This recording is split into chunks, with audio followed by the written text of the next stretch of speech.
Suppose we have two arrays with 1000 elements. We want to get the third one, which is the concatenation of these two arrays.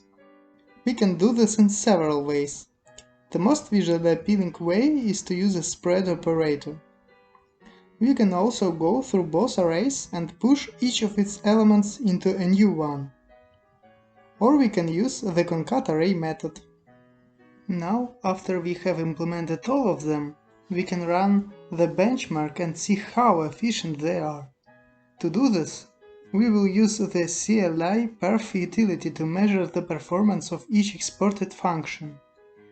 Let's run the npx CLI perf command and pass the file path as a parameter.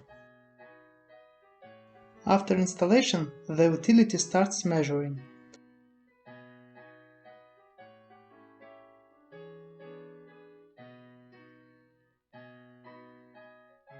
A little later, we receive a performance report and a message about which of the functions performed the fastest.